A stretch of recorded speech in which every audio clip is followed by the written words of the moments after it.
Pues vamos a continuar con esta serie y déjeme no recapitular, pero sí reintroducir. Estamos viendo una serie bíblica. Este sería nuestro tema número 7, según lo que dice aquí. Estamos viendo mi culto a Dios. Esa es la serie que estamos viendo, mi culto a Dios.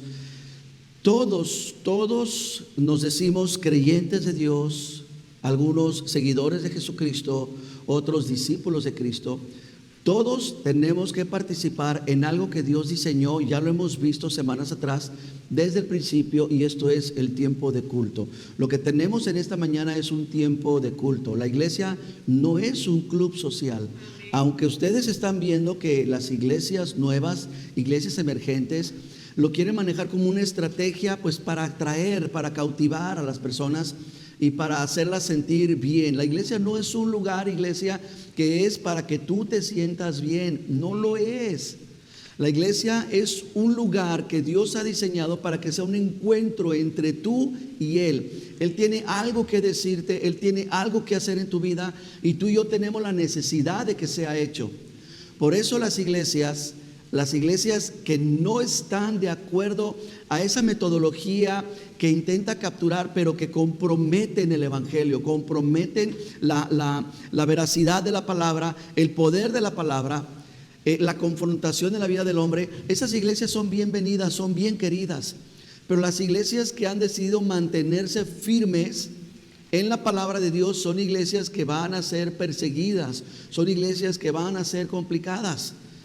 Desde el principio de la creación, Caín persiguió a Abel, Esaú persiguió a Jacob, Faraón persiguió a Moisés, los fariseos persiguieron a Cristo, el mundo persigue a la iglesia. ¿Por qué? Porque el mensaje de la palabra incomoda. ¿Por qué? Porque viene a revolucionar nuestras vidas, a presentarnos un evangelio. El problema con nuestros días es que hemos querido adaptar el evangelio al corazón del hombre, pero el evangelio fue creado para cambiar el corazón del hombre. ¿Me sigue? Entonces es por eso que nosotros estamos comprometidos en esta serie a que lo que la palabra nos va hablando lo vamos a poner por obra. Creo que nuestra alabanza, nuestra adoración el día de hoy fue un poquito mejor. No sé qué opinan ustedes. Pudimos estar más libres, presentarnos mejor delante de Dios, con más entendimiento, con más conocimiento, poniéndole el corazón, poniéndole el entendimiento, pero sobre todo el espíritu, porque el Padre busca adoradores que le adoren ¿en qué? En espíritu y con la verdad. Amén. Bien, estoy explicando esto porque durante los temas anteriores estuvimos viendo lo que es el culto, cuándo inició el culto, qué es lo que se espera en el culto, y de allí empezamos a observar los diferentes momentos de culto. Para nosotros lo típico es oración antes de que empiece el culto, la alabanza durante el culto, la ofrenda durante el culto, la predicación durante el culto, y ahora lo estamos desmenuzando. Explico esto porque tenemos gente que nos acompaña y que nos están visitando por primera vez, y sucede un fenómeno muy curioso. Hay mucha gente, y ustedes me ayudan, levantan la mano si les ha pasado a ustedes. Ustedes en algún momento en esta iglesia o en otra iglesia han invitado a una persona y le han rogado y han estado semanas, meses diciéndole: ven a mi iglesia, ven a que escuches la palabra, ven a que veas cómo podemos alegrarnos, estar contentos, estar en santa paz, sentir un momento en que la palabra nos ministra, etcétera, etcétera. Y por fin la persona decide venir, ¿y qué cree? El tema que van a hablar en esa mañana, ¿de cuál creen que es? El dinero. Híjole, la iglesia nunca habla del dinero en todo el año, tiene 1000 temas que observa, que ve, y cuando tú invitas a alguien, sale el tema del dinero.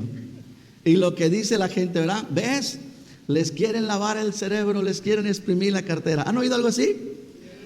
Bueno, pues ¿qué creen? Que el tema que vamos a ver aquí es el Dios de las finanzas. Entonces, híjole, ¿qué podemos hacer? Vamos a entrar a la palabra de lleno. Número 1, el diezmo no es un acto de generosidad. El diezmo es un acto de obediencia. ¿Ok? No es un acto de generosidad, es obediencia. Ahora, yo diezmo, y primero, la primera parte de este mensaje les voy a hablar de mí, ¿de acuerdo? Y luego nos vamos a meter en la palabra. Yo diezmo en lo personal, mi familia diezmamos porque estamos en deuda con Dios por su inmensa generosidad. No porque quiero ganarme el favor, ni mucho menos la salvación. Es porque yo estoy en deuda de lo generoso que Él ha sido conmigo. Escuché un predicador decir estos puntos que voy a mencionar en este momento, y yo pude sentir como que si él hablara de mí. Me pude identificar tanto con lo que él dijo que me sentí muy apegado a esto, y quiero describírselos. Voy a decir por qué diezmo yo. Yo como pastor, por qué yo creo en el diezmo. Y lo voy a manejar en el punto de la introspectiva y también de la extrospectiva. Yo quiero que usted lo observe. Número 1, introspectivamente, ¿por qué yo diezmo? Es porque me recuerda que yo no soy mi proveedor y que yo no soy mi fuente.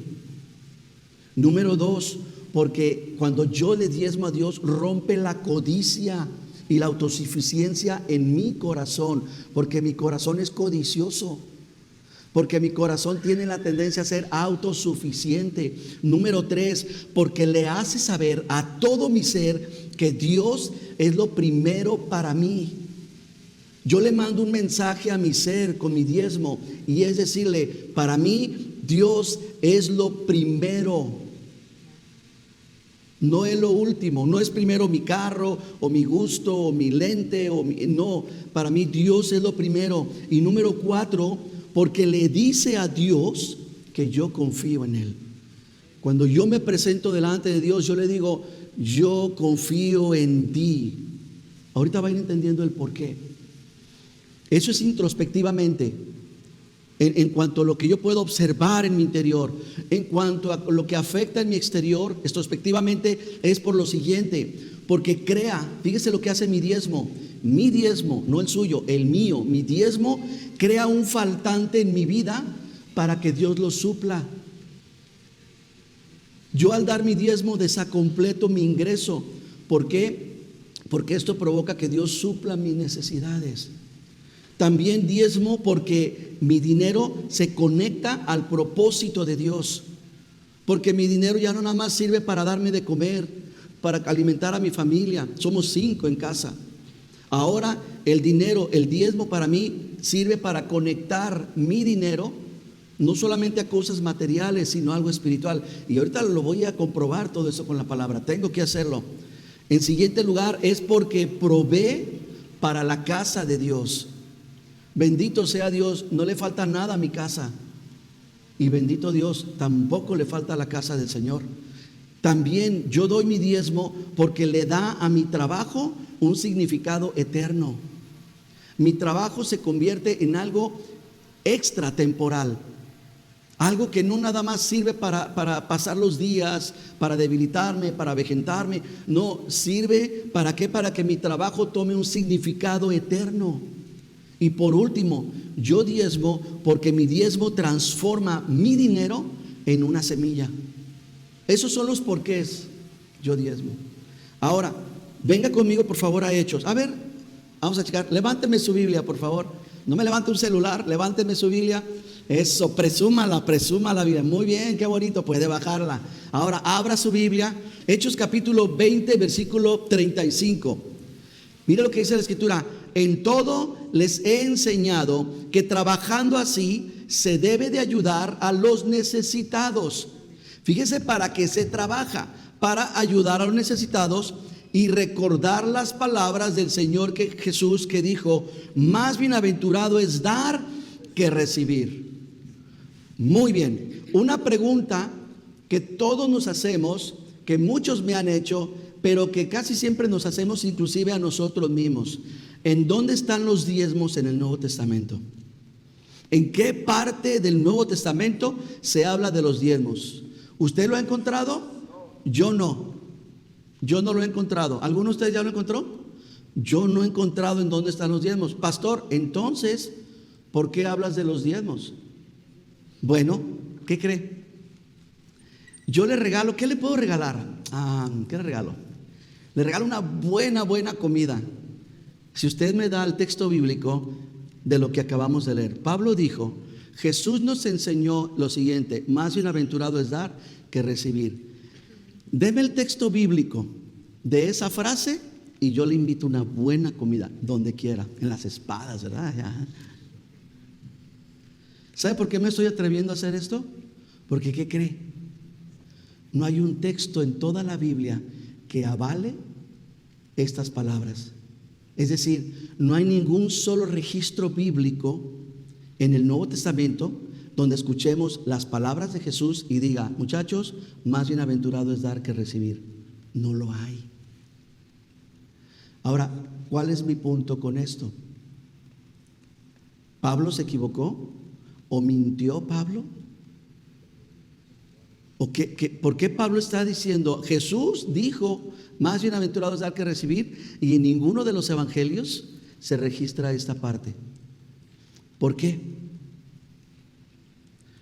Porque no todo está explícito en la palabra de Dios. Estas palabras de Jesús fueron dichas, sí las dijo, pero no las registraron los evangelios. Ahora, el tema de las finanzas en la iglesia no está muy explícito en el Nuevo Testamento, pero está intrínseco. ¿Qué quiere decir con explícito? Que no está explicado de manera detallada, pero sí está incrustado de una manera muy interesante, y es lo que vamos a ver ahorita. Déjeme, le muestro aquí algo. Yo quiero que venga conmigo a este gráfico. Vamos a encontrar el Antiguo Testamento, el Nuevo Testamento, pero también antes del Antiguo Testamento. ¿Me puede seguir ahí arriba? ¿Sí? Ok. ¿Qué es lo que había en el Antiguo Testamento? El Antiguo Testamento se conoce como la ley de Moisés. ¿De acuerdo? ¿Qué encontramos en la ley de Moisés? En la ley de Moisés usted va a encontrar leyes, obviamente, va a encontrar profetas, va a encontrar ritos, va a encontrar liturgias, también encuentra mandamientos, también encuentra inclusive penas capitales. Usted encuentra muchas cosas de esas. ¿Sí o no es correcto? ¿Estoy en lo correcto? Muy bien, todo esto representaba la ley de Moisés. Ahora, en el Nuevo Testamento, si en el Antiguo Testamento la ley fue dada por Moisés y los israelitas debieron de haber seguido la ley de Moisés y no pudieron, ¿qué encontramos en el Nuevo Testamento? ¿Ya no hay ley? Piénsenlo antes de que respondan.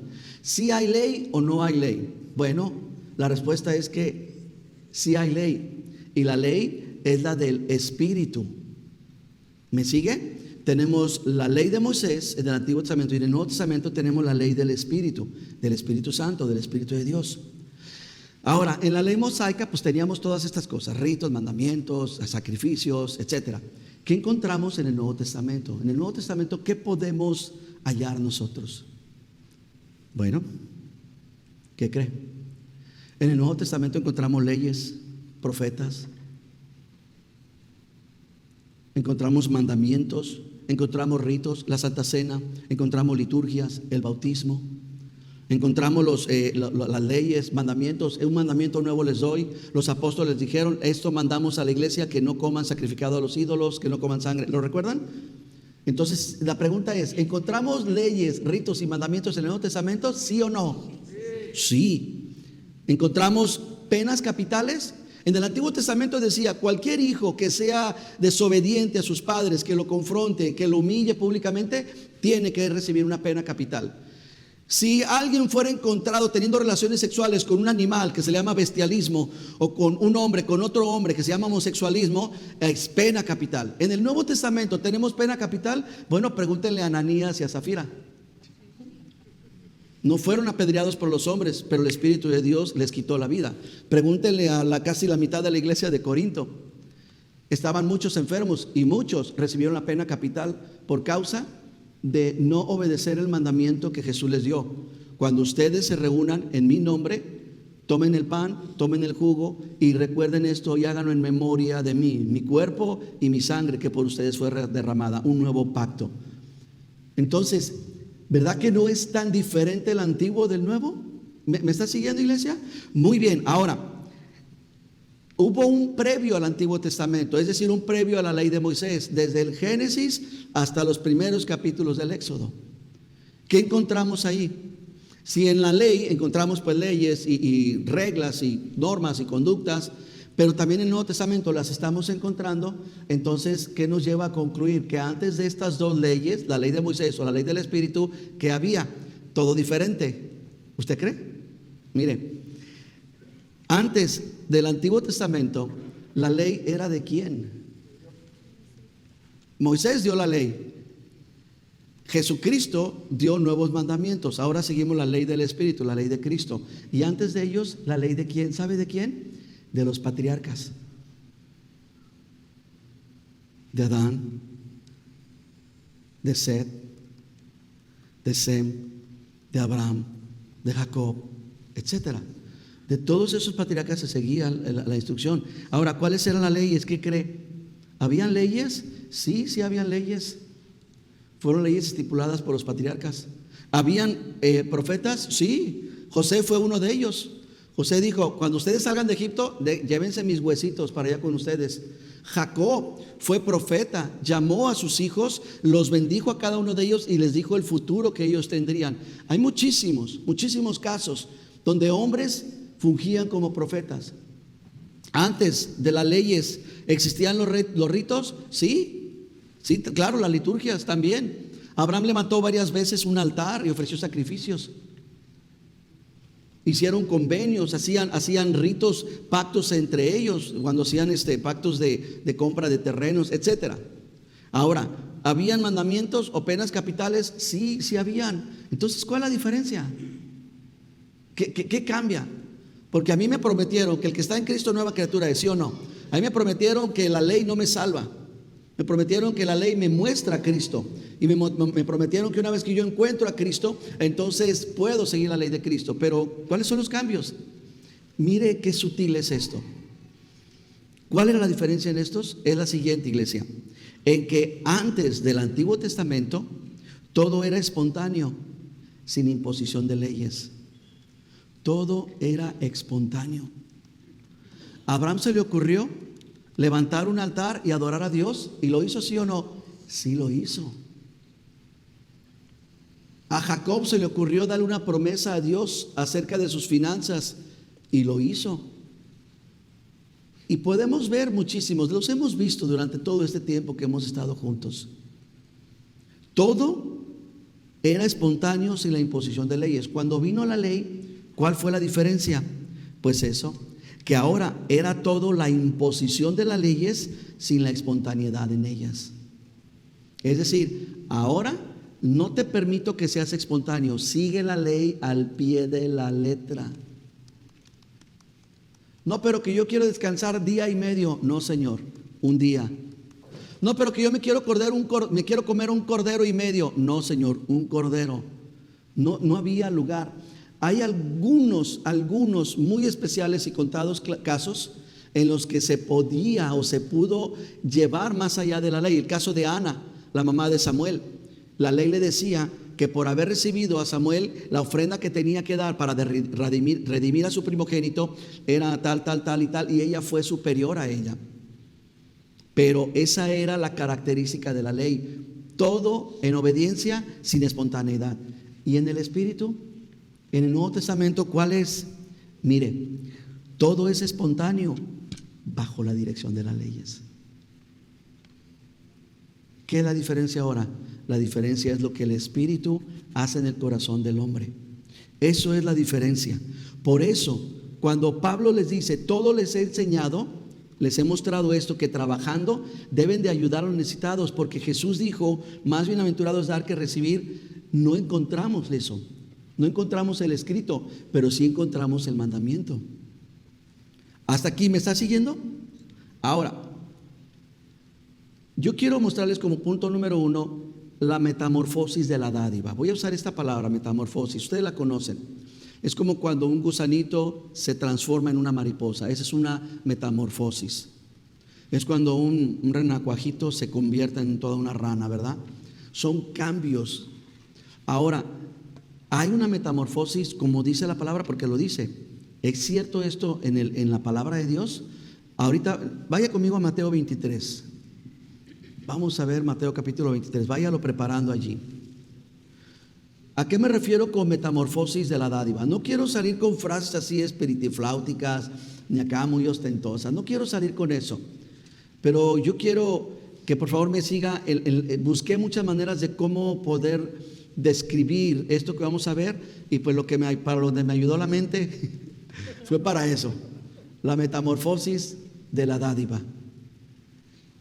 Cuando lo terrenal, escuchen, cuando lo terrenal se trae como acto de culto, se metamorfosis en celestial. A eso me estoy refiriendo.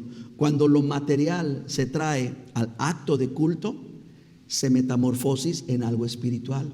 Fíjese, lo terrenal se convierte en celestial, lo terrenal se convierte en espiritual, lo material. Jesús dijo esta frase: el altar santifica, escucha, el altar santifica y convierte en espiritual lo material. ¿Lo han escuchado? ¿O van a decir, tampoco lo hemos visto como Pablo da? Lo vuelvo a decir.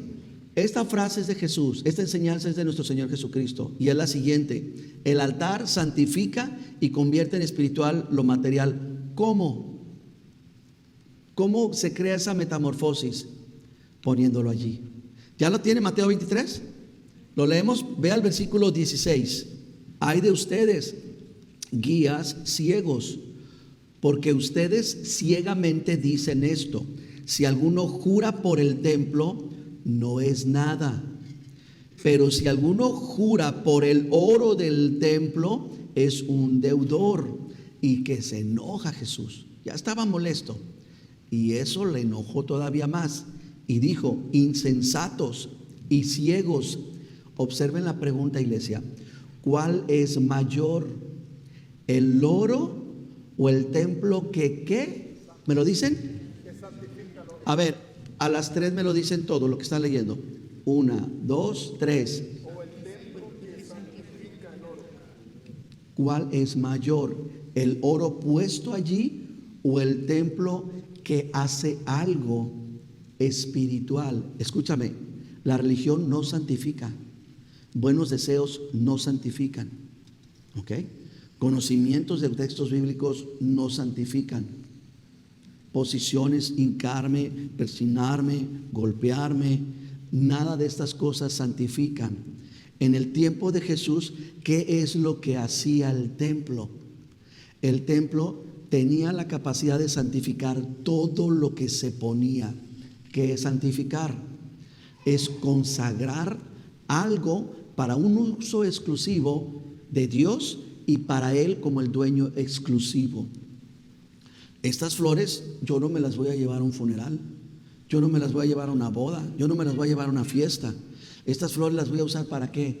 Para el uso exclusivo del ministerio. Y Jesús les está enseñando aquí, ¿qué es mayor, el oro o el templo que santifica el oro? Seguimos leyendo porque todavía nos va a afirmar más. Versículo 18. También ustedes, fariseos, dicen lo siguiente: si alguno jura por el altar, no es nada, pero si alguno jura por la ofrenda que está sobre él, es deudor. Y se enojó todavía más. Necios y ciegos, porque les vuelve a preguntar, y nos pregunta a ti y a mi iglesia: ¿cuál es mayor? ¿Qué es más importante? ¿La ofrenda o el altar que qué hace con la ofrenda? ¿Lo lee conmigo? ¿La ofrenda, voz alta, o el altar que santifica la ofrenda? Lo que se está refiriendo en la primera parte dice que el oro, ¿cuál oro? O sea que habían predicadores como los de hoy en nuestros días, que tiemblan y les habla el Espíritu y dicen, ¿verdad? Y dice el Señor: tráigame todo el oro, quítense los aretes, quítense las joyas y pónganlos aquí. No, ya era el material con el que estaba construido el templo. El oro era lo que tenía como parte de las cosas. ¿Qué es lo que ahorita, lo material sin las personas? ¿Qué es lo material que compone este templo, este lugar en donde nos reunimos? No sé, los instrumentos, podría decir, los adornos, las cosas de trabajo, las cosas para que nos iluminemos. ¿Me sigue? A eso se está refiriendo. ¿Qué es mayor? Las cosas que están aquí, o el templo que santifica las cosas. En esta segunda ocasión, él está diciendo, ¿qué es mayor? La ofrenda. ¿A qué ofrenda se refiere? Piénsalo un momento. ¿Qué se ofrendaba en el altar? ¿Saben qué se ofrendaba? Borregos, cabras, vacas o toros. Eso era lo que se ofrendaba.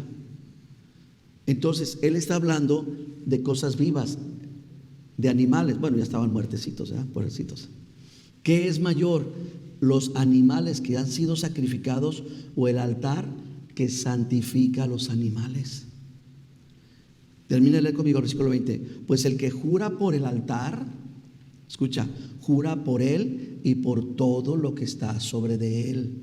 Y el que jura por el templo, jura por el templo y el que lo habita. ¿Y quién habita el templo de Dios? Pues Dios. Entonces, sí hay una metamorfosis, por utilizar una descripción, sí la hay.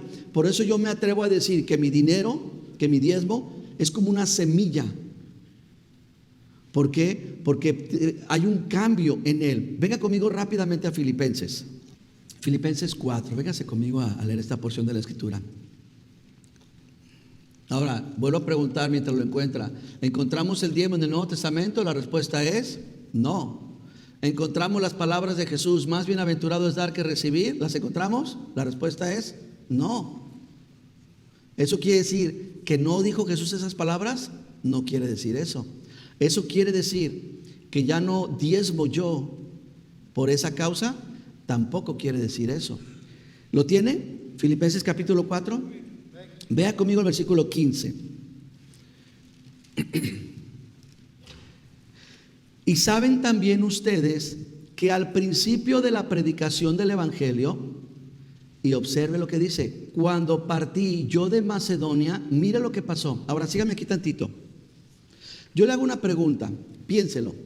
Algunos lo han leído, lo han estudiado, otros no. Los que no, pues vamos a usar el sentido común. En la iglesia primitiva, ¿se diezmaba? Vamos a decir, y vamos a moverlo de que no se diezmaba. La pregunta es, ¿se ofrendaba en la iglesia primitiva? ¿Sí o no? ¿Ustedes qué piensan? ¿Se traían ofrendas de dinero para el sostenimiento de todas las cosas? ¿Ustedes qué dicen? ¿Que sí o que no o qué? ¿O que qué? ¿Sí? Ok. ¿Va a leer conmigo con más cuidado ese texto? ¿Lo volvemos a empezar? ¿Saben ustedes a quién le está diciendo Pablo esto? A la ciudad o a la iglesia que está en una ciudad llamada Filipos. Por eso se llama Filipenses.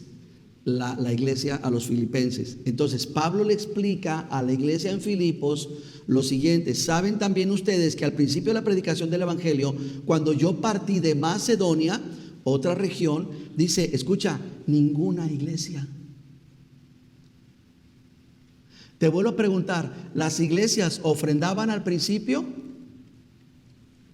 Léelo por favor. ¿Saben ustedes, al principio, cuando comencé a predicar, cuando comencé a llevar el evangelio, cuando partí de Macedonia, ninguna iglesia participó conmigo en la razón de dar y recibir, sino solamente ustedes? Vuelvo a preguntar, ¿las iglesias primitivas ofrendaban? ¿Y cuál cree que es la respuesta? No.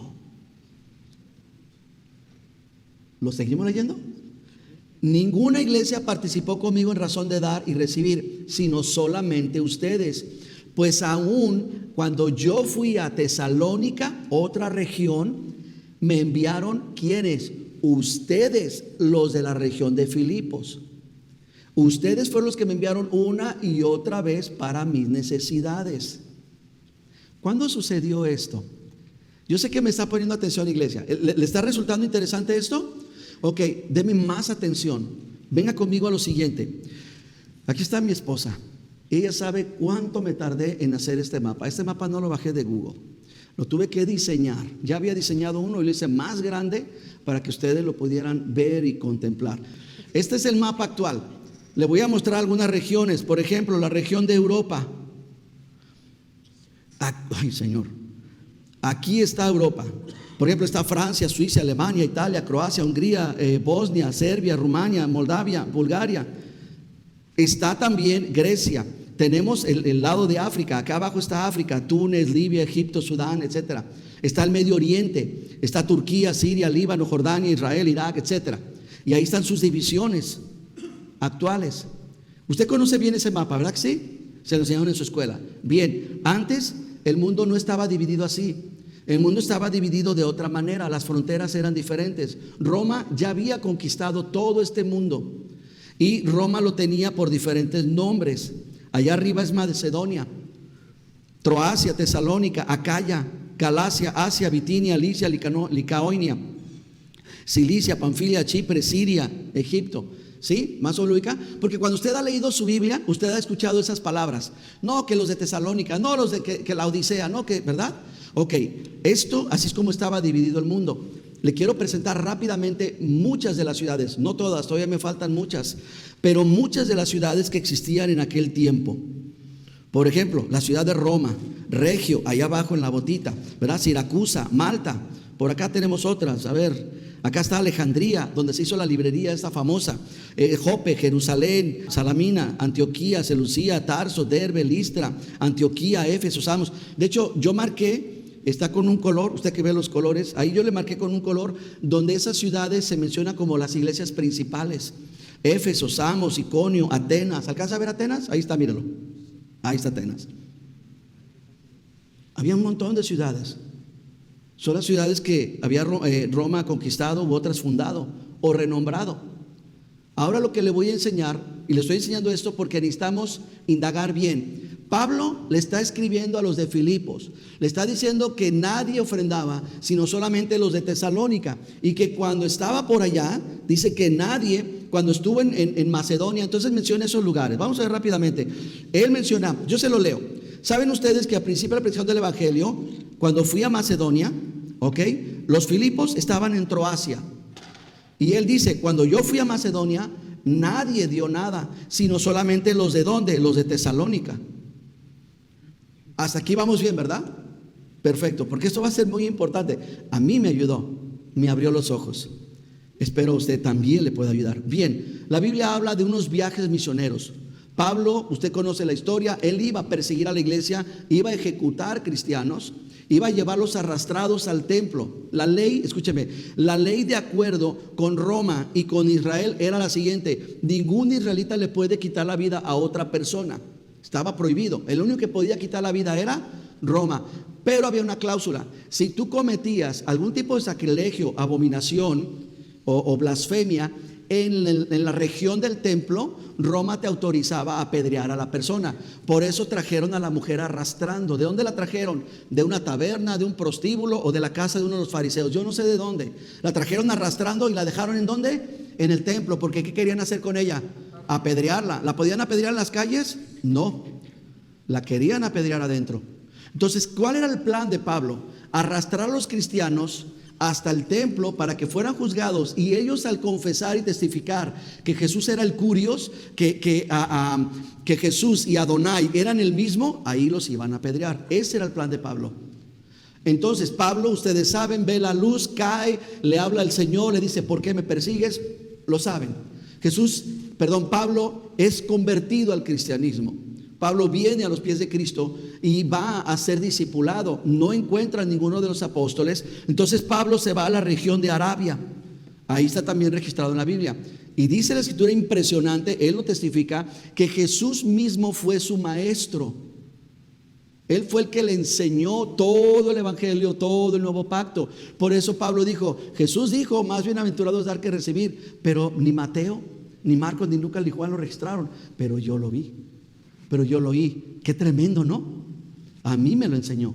Ok, Pablo vuelve y están un día, como estuvimos aquí reunidos profetas. Ya les dije, sí, habían profetas en el Nuevo Testamento. Las hijas de Esteban, ¿quién fue apedreado? Esteban, ¿verdad? Las hijas de Felipe, perdón. Agabo, habían hombres de Dios. Entonces en esa reunión estaban adorando como lo estamos haciendo ahorita, y habían dos muchachitos como los que tenemos aquí, y el Espíritu habla en medio del tejilá que tenían en ese momento. Ya lo vimos la semana pasada. En ese momento el Espíritu habla y dice: apártenme a Bernabé y a Saulo, que es Pablo. Y bueno, de ahí empieza el ministerio. Ya les platiqué 40 años de historia. Ok, ¿qué pasa? Ahora les quiero mostrar cuando es llamado al ministerio. Ese es el primer viaje, está registrado en la Biblia. Es cuando Pablo empezó a viajar. Pablo, la primera iglesia que Pablo funda, que Pablo levanta, es la iglesia de Antioquía. Y está Pablo en Antioquía Y el primer viaje misionero es de Antioquía a Salamina, a Pafos, de ahí se va a Perge, de Perge se va a Antioquía, hay 2 Antioquías, ¿ok? Luego lo estudiamos. Se va a Iconio, de Iconio a Listra, de Listra a Derbe, de Derbe vuelve a volver a Listra, Iconio, Antioquía, después a Perge, Atalia, y de Atalia, del puerto de Atalia, se va todo derecho hasta Antioquía, y de Antioquía baja todo hasta Jerusalén. A esas fueron las iglesias que fueron formadas.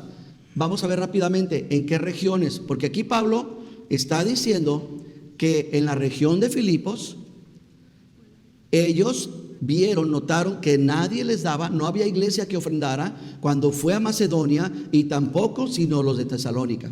Ok, usted se fija, aquí no está la región de Filipos, porque Filipos está en Macedonia y Troacia y Tesalónica. Esto que escribió Pablo no había sucedido en el primer viaje misionero.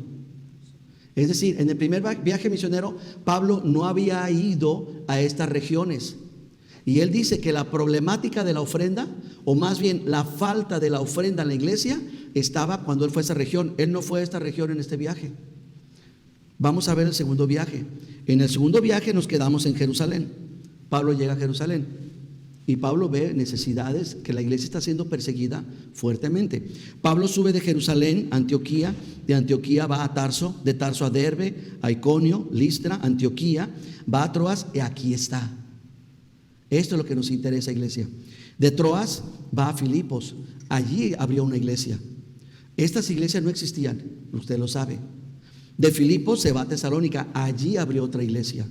De Tesalónica a Berea, ¿recuerda los bereanos? Esos sí eran como ustedes, hermanos. Ellos sí traían la Biblia y la abrían y decían: a ver, pastor, no me eches cuentos chinos. Va a Berea, de Berea se va a Atenas. ¿Recuerda cuando estuvo en Atenas? Que se lo querían echar y empezaron a gritar, y ahí se hizo un alboroto. Bueno, de Atenas se fue a Corinto, abrió una iglesia en Corinto. Y de Corinto volvió a Éfeso, abrió una iglesia en Éfeso. Todos estos lugares está abriendo iglesias, en Rodas, en Pátara. De ahí se fue hasta Cesarea y volvió a Jerusalén. Entonces, tal vez, ¿me deja leérselo otra vez? Y ustedes saben, Filipenses, que al principio de la predicación del evangelio, cuando partí de Macedonia, todavía no está en la región de Macedonia. Exactamente. Pero cuando partí de Macedonia, ninguna iglesia participó conmigo en razón de dar y recibir, sino solamente ustedes. Pues aún a Tesalónica, es decir, cuando yo estaba en Tesalónica, ustedes, filipenses, los de Filipos, los de Troacia, de la región de Troacia, mandaron dinero cuando yo estaba en Tesalónica. Solamente ustedes me enviaron una y otra vez para mis necesidades. ¿Me está siguiendo, verdad? Bien. Entonces, ¿cuándo sucedió esto? Vamos a ver. Después de que Pablo realiza su segundo viaje misionero, comienza ahora un tercer viaje misionero. Venga conmigo. ¿Dónde lo comienza? Lo comienza en Antioquía. Vámonos rápido. Tarso, Derbe, Iconio, Listra, Antioquía, Éfeso, Troas, Filipos, Tesalónica, y baja por Berea, baja hasta Atenas, baja a Corinto y vuelve a regresar. Y ahora ya no se va por el mar Mediterráneo, ahora vuelve a regresar a recorrer las iglesias. ¿Qué está haciendo en estos viajes? ¿Sabe qué está haciendo? Les está enseñando todo el consejo de Dios, incluyendo ¿cuál? Las finanzas, iglesia. Créame que estos temas para mí, aquí está mi esposa, mis hijos, lo hemos platicado, son incómodos. Yo no quiero hablar de esto, créamelo. No me gusta. Es lo que está haciendo Pablo. Pablo vuelve a recorrer hacia arriba, vuelve a Tesalónica, de Berea a Tesalónica, Filipos, Troas, de ahí baja hasta Mileto, de ahí va a Pátara, y de ahí a Tiro, a Cesarea y en Jerusalén. En ese tercer viaje, ¿sabe qué hizo Pablo? Le enseñó a la iglesia a dar por una razón. Porque Jerusalén estaba sufriendo una hambruna. Jerusalén estaba pasando una situación tan terrible, y sobre todo la iglesia. Y Pablo tuvo que recorrer todas estas iglesias enseñándole al pueblo de Dios el dar. Porque el pueblo de Dios hablaba en lenguas como Corinto. Porque el pueblo de Dios era una iglesia próspera como la de Corinto. porque el pueblo de Dios conocían bastante la palabra como los de Berea, pero ¿qué creen? No sé si se entiende ese término, pero eran bien codos, tacaños, agarrados. No precisamente, no les habían enseñado el dar. Y Pablo vuelve con una bendición grandísima a Jerusalén y alivia muchísimo, pero sorpresa. Cuando llega Pablo a Jerusalén, otro de los profetas le agarra el cinturón y se amarra las manos y dice: el dueño así se va a ir a Roma. Y hay un viaje más registrado en la Biblia, y este es el viaje de Pablo a Roma. Deja la ofrenda, los apóstoles, los pastores y los diáconos se encargan de cómo distribuir todo ese dinero que lograron juntar. Mientras Pablo entra en un conflicto con unos fariseos y también con los judíos, es apresado por los romanos, es llevado de Cesarea a Sidón en calidad de preso. Y de Sidón se lo llevan navegando hasta Mira. Y de Mira viaja a buenos puertos que de bueno no tenían nada. Naufragan, es un problema bien feo, bien complicado. Y de ahí pasa a Lasea, a Fenice. Y de ahí embarcan en otro barco militar hasta Malta. De Malta llegan a Cilicia, a la parte de Italia, a Siracusa. De ahí suben a Regio, de Regio a Puteoli y de Puteoli a las 3 tabernas y por fin llega a Roma. Ahora, te estoy explicando todo esto porque yo quiero que observes una cosa, un gráfico más, y me pongo en paz. Esto es lo que quiero que observes. Te voy a mostrar, según el registro bíblico, en donde Pablo escribió las cartas. Ahora, ¿cuál carta estamos leyendo? Ahí la tienes tú. ¿La carta a quién?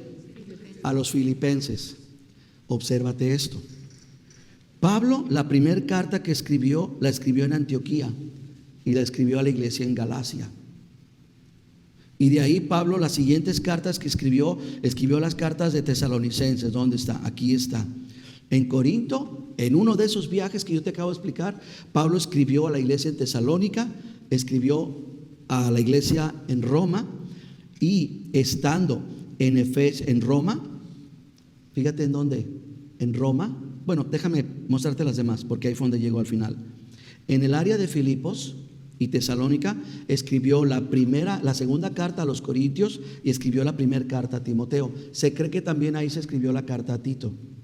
También Pablo, estando en Éfeso, escribió primera de Corintios. ¿De acuerdo? ¿Sí ves más o menos? Ok, escucha esto, iglesia. Cuando Pablo escribió esto, cuando Pablo lo voy a volver a leer. Ustedes saben, al principio de la predicación del evangelio, cuando partí de Macedonia, ninguna iglesia entendía o sabía la razón del dar y recibir, sino solamente ustedes. ¿Sabes dónde, iglesia? Cuando él estaba en Roma. Esta carta que tú y yo estamos leyendo, esta es la carta que escribió después de sus 4 viajes, 3 viajes misioneros y el 4º viaje como preso. Estando preso en Roma, Pablo le escribe a la iglesia en Filipenses, les escribe esto. Ahora sí, sigue leyendo conmigo. Ve al versículo 17. Ya le expliqué la primera parte del texto. ¿Está listo? Versículo 17. No es que busco dádivas, pero ¿qué busco? ¿Usted me lo dice? ¿Qué es la palabra que utiliza Pablo? No le escucho, perdóneme. A ver, ¿en qué lugar del mundo el dinero es fruto? En Japón, en el siglo pasado, en el siglo XIX, sí, los bonsai los utilizaban como moneda. Pagaban con el bonsai. ¿Y saben con qué le daban el cambio? Con las hojitas del bonsai. Cosa curiosa. En ningún lugar en esa época el dinero era un fruto. Entonces, ¿por qué Pablo utiliza el término fruto? Por la metamorfosis. ¿Lo lee conmigo? No busco dádivas, busco fruto que abunde en su cuenta. Y mira lo que dice: todo lo he recibido y tengo abundancia, estoy lleno. ¿En dónde dijimos que está Pablo escribiendo esto? ¿En dónde? En Roma. ¿En calidad de qué? De preso. Está encarcelado Pablo. Estoy lleno, habiendo recibido de Epafrodito lo que enviaron. ¿Cómo es lo que enviaron? ¿Qué enviaron? ¿Dinero o frutas? Dígamelo usted. dinero. Y mire lo que dice: olor fragante, sacrificio acepto y agradable a Dios. Le hago una pregunta. Entonces, mi diezmo, lo que yo doy, ¿sí sufre una metamorfosis? Para mí, según la palabra de Dios, sí. Porque mi diezmo se convierte en fruto. Mi diezmo se convierte en olor fragante, en un sacrificio acepto y agradable para Dios. ¿Por qué cree que Jesús se enojaba? ¿Ustedes les importa más el dinero que lo que se pone en el templo? Cuando el templo santifica lo que hay en él.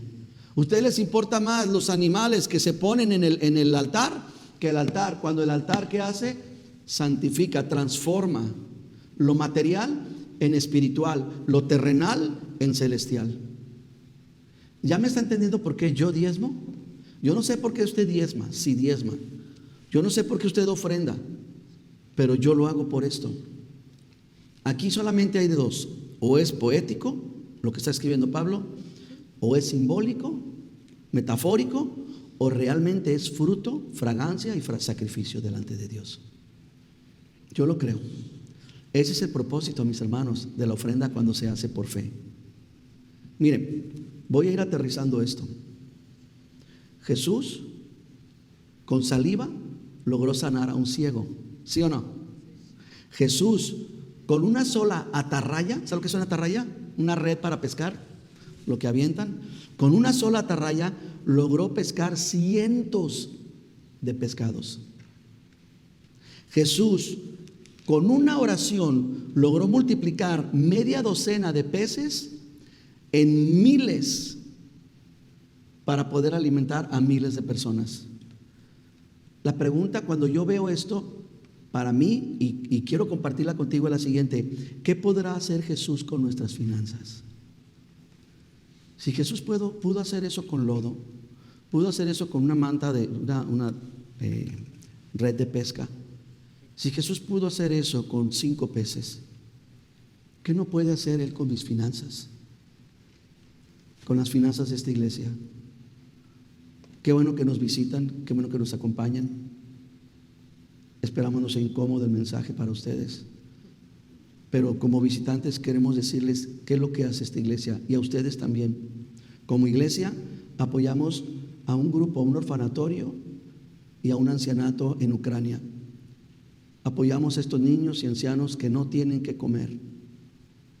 Como iglesia costeamos la renta de Casa de Oración Armenia. Bendito Dios, creo que está pagado el resto del año.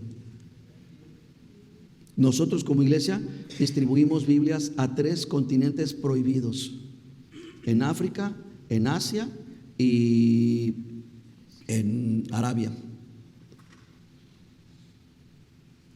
Nosotros aportamos con nuestras ofrendas al sostenimiento de Casa de Oración Londres, que está creciendo bastante bien. Busquen Casa de Oración Londres, tremendo maestro, mi tocayo, el pastor Raúl, y está creciendo el ministerio muy bien. ¿Qué es lo que hacemos nosotros con esto que ustedes dan, que se convierte en semilla, en fruto, en olor grato? Hemos apoyado a muchos pastores en necesidades, a iglesias. ¿Recuerdan lo que pasó en Acapulco? La destrucción que hubo, mandamos para ello. Acabamos de mandar una ofrenda para que se adquiera un vehículo, aunque la iglesia todavía no tiene un vehículo oficial. Nosotros estamos apoyando para que se compre un vehículo oficial en un orfanatorio allá en la ciudad de Guadalajara, en México, que pertenece a Casa de Oración. ¿Qué podemos hacer? Todo eso y mucho más. Ve que mi dinero, que es material, que es terrenal y que es pasajero, se puede convertir en algo eterno. ¿Ve que puede lograr hacer estas cosas? El suyo también. Vaya conmigo a 1 Corintios. 1 Corintios 9, versículo 9 dice: en la ley de Moisés está escrito: no pondrás bozal al buey que trilla. Y Pablo pregunta, esa es una ley del Antiguo Testamento. Fue algo que Dios instituyó a los que se dedicaban a sembrar y a cultivar, o que tenían animales, que una de las cosas que estaba prohibido por la ley era ponerles bozales a los bueyes, a los toros, a los animalitos, que trillaban. ¿Qué es trillar? Bueno, le ponían un equipo para que pudieran ellos empezar a recoger la cosecha. Y lo que pasaba es de que el animal pues tenía hambre, ¿verdad? Iba caminando, traía su cosa esa para empezar a cosechar, pero veía las espigas y decía, pues de aquí soy, ¿no? Y empezaba a comer. ¿Y qué hicieron los empresarios? Dijeron, no, ¿cómo voy a perder, verdad? Es producto perdido. Y le ponían un bozal para que no pudieran masticar. Y la ley que Dios instituyó era la siguiente: quítale el bozal al buey y déjalo que trille, y si quiere comer y trillar, déjalo. Fue una ley para los animales. Pero mire lo que Pablo le está enseñando a la iglesia en Corinto. Era una iglesia muy próspera, muy llena de dones, de muchas cosas muy buenas, pero una iglesia que no quería aportar nada para el servicio. Y Pablo le está enseñando con amor. ¿Lo lee? En la ley de Moisés dice: no pondrás bozal al buey que trilla. ¿Tiene Dios cuidado de los bueyes o lo dice por nosotros? ¿Por quiénes? Por los ministros. Porque eso pasaba ya. Les pesaba ofrendar, porque decían: no, es que el pastor de Corinto, el pastor de Corinto se la pasa todo el día sin hacer nada. Él no trabaja, él no hace nada. Pues que no coma nada. Y Pablo les dice: oigan, hermanos, ¿es Dios teniendo cuidado de los animales? Porque cuando lo desataban al buey, el buey se podía ir al pastizal y comía ya. Le dice: o lo dice enteramente por nosotros. Y dice: pues claro que lo dice por nosotros, se escribió por nosotros, porque con esperanza debe de arar el que ara, y el que trilla con esperanza de recibir del fruto. Y Pablo les explica, les enseña a la iglesia: si nosotros sembramos entre ustedes lo espiritual, es gran cosa que segáremos de ustedes lo material. ¿Y qué cree, iglesia? Miren, ¿cuál carta es? Dígamelo.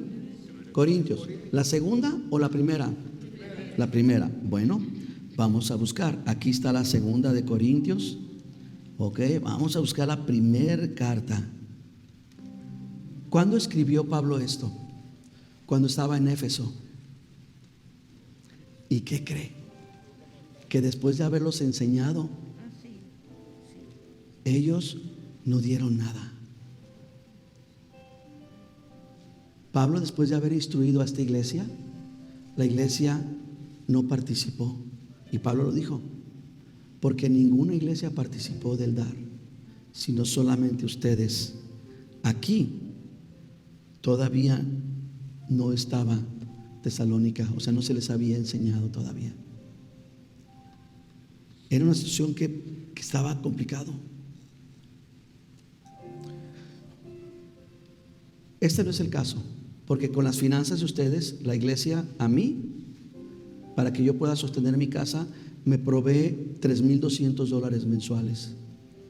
Y bendito Dios, de ese dinero que la iglesia a mí me aporta mensualmente, yo puedo tomar mis diezmos y recordarme que yo no soy mi proveedor. Yo puedo tomar la 10ª parte de lo que la iglesia me provee. ¿Para qué? Para quitar y poner en su lugar a la codicia y a la autosuficiencia de mi corazón. Porque con ese dinero le hace saber a todo mi ser que Dios es lo primero para mí. Porque con el 10% y que yo pueda sostener a mis hijos, a mi esposa, con el 90% a mí me ayuda, porque le dice a Dios: yo confío en ti. Porque con lo que la iglesia me aporta, me crea un faltante, sí, pero es porque sé que Dios va a suplir todas mis necesidades. Si Pablo pudo decir: estoy lleno, estoy satisfecho y todo lo puedo en Cristo que me fortalece, estando preso, ¿qué no podemos decir nosotros, estando tan bendecidos como lo es? Yo hoy quise explicarle a usted por qué, cuáles son mis fundamentos, cuáles son mis convicciones por las que yo diezmo. Y si usted vuelve y me pregunta: ¿está el diezmo en el Nuevo Testamento? Todavía no lo he encontrado. Sigo buscando las palabras de Jesús, tampoco las he encontrado. Pero una cosa sí sé, que Pablo le enseñó a la iglesia, y que es mi deber enseñarles a ustedes, porque es parte de nuestro culto a Dios. Vamos a ministrar a Dios, vamos a terminar ese tiempo. Voy a pedir a los de la alabanza que pasen. Yo quiero que mientras ellos se acomodan, usted y yo consideremos, meditemos, ¿qué queremos nosotros? ¿Queremos confiar en nuestra autosuficiencia? ¿Queremos poner nuestra esperanza en nosotros mismos? ¿O queremos descansar y esperar y confiarle a Dios? Tal vez hay cosas que tú no puedes percibir. Rápidamente, yo quiero que rápidamente saque su celular, por favor, y ponga la dirección de su casa en el mapa, en la aplicación de mapas. Y quiero que por favor me diga la distancia que le dice su celular de este lugar a su casa. ¿Cuál es la distancia que hay entre el templo y su casa? Erika, ¿qué dice? 27 millas. ¿Alguien más ya lo tiene? 6 millas. 9.4. Elizabeth Llamero, ¿cuántas? 4.6. Mi hermano Johnny, 47 millas. ¿Cuánto? 5 millas. Mi hermano Javier Nidmar, 2 millas. 80 millas. Elizabeth, ahorita me dices. Claro. Mi hermano Javier, ahorita me dicen. ¿Sabe una cosa? Mientras ellos nos comparten, esto es parte de nuestra ofrenda a Dios. Esto es parte de nuestro culto a Dios. 61 millas. ¿Lo puede ver? Es porque tenemos hambre de la palabra. Es porque hemos decidido buscar y honrar a Dios con nuestros bienes. Pero necesitamos encontrarle razón a este asunto. Si usted me lo permite, porque nada más llegamos a la primera parte, si usted me permite, la próxima semana vamos a ver lo que era el dar en el Antiguo Testamento, lo que es dar en el Nuevo Testamento y lo que fue el dar fuera de los testamentos. Y yo creo que esto nos va a volar la manera de pensar que tenemos y vamos a ser bendecidos. Pero una cosa sí les digo, les adelanto esto: en lo que te llega la revelación, aférrate a la obediencia. Sé obediente, aunque no lo entiendas, no lo comprendas, no te caiga el 20, no lo puedas percibir, porque hay gente que dice: hasta que Dios no me lo revele o hasta que no me compruebes con el Nuevo Testamento, yo no hago esto o no hago aquello. Yo te puedo decir una cosa, te lo recomiendo: sé obediente a Dios. Y una cosa y con lo que vamos a terminar, es poder pensar en las palabras de David, cuando él dijo: el Señor es mi pastor y nada me faltará. ¿Y qué más dice? Y en lugares de delicados pastos me hará descansar. Y después, ¿qué dice? Va a confortar mi alma, ¿verdad? Me guiará por sendas de justicia por amor a su nombre. Y aunque ande en valles, aunque ande en situaciones difíciles, yo voy a confiar en Él. Le adoramos. Póngase de pie. Póngase de pie delante de su pastor y vamos a adorarlo. Cierre sus ojos, levante sus manos a aquel que es su proveedor, al que es su sustento. Eres todo lo que necesito. Ponga toda su confianza en el Señor. Tú me llevas al lugar donde encontré descanso.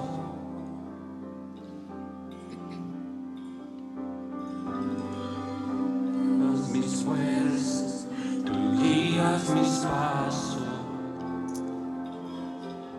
Dígale al Señor: eres tú. Renuevas mis fuerzas, tú guías mis pasos. Guíanos, mi Dios, guíanos en tu palabra. Por inagotable es tu bondad me persigue, te persigo. En tu mesa me diste un lugar, me recibes en casa para siempre. Levántele sus manos a Él y dependa y confíe y espere en Él. Él es su proveedor. En tus brazos cada miedo y temor se apaga. Tú me enseñas a confiar cuando mi fe desmaya. Fortalezcas en Él. Renuevas mis fuerzas, Fortalezcas en Él. guías mis pasos. Ponga toda su confianza en Él. Dígale, Renuevas mis fuerzas, tú guías mis pasos. solo tú, mi Señor. Solo tú, mi Dios. Tu amor inagotable es, tu bondad me persigue, te persigo. Vamos hacia ti, Jesús. Tu mesa me diste un lugar, me recibes en casa para siempre. Tu amor inagotable es, tu bondad me persigue, te persigo. En tu mesa me diste un lugar, me recibes en casa para siempre. Si usted lo cree, diga amén. Dígale, sí, Señor. Eres tú mi esperanza, eres tú mi fortaleza. Yo soy tuyo, te pertenezco. Tú me guardas. Y aunque andemos en dificultades, en problemas, en conflictos, seguimos descansando, seguimos esperando en ti. Levante sus manos, dígale. En el valle, en los problemas, en las malas noticias, Ya no temo, confío yo y confío, espero en mi Dios. tú estás conmigo. Levante su voz, dígale. Y si caigo, me pierdo, vienes a buscarme. Sí, Señor. No me olvidas, me encuentras y nunca te rindes. Tu amor inagotable es, tu bondad me persigue, te persigo. En tu mesa me diste un lugar, me recibes en casa para siempre. Tu amor inagotable es, tu bondad me persigue, te persigo. En tu mesa me diste un lugar, me recibes en casa para siempre. Encontramos un lugar en ti, Señor, porque tú eres el que prepara mesa en presencia de mis enemigos, en presencia de mis deudas, en presencia de mis necesidades, en presencia de mis carencias. Eres tú quien prepara mesa, eres tú quien me da el sustento, eres tú en quien puedo confiar. Gracias, buen Dios. Y si usted confía en el Señor igual que yo, le puede decir amén a nuestro Dios. Amén. Le regalamos un aplauso de gratitud, de confianza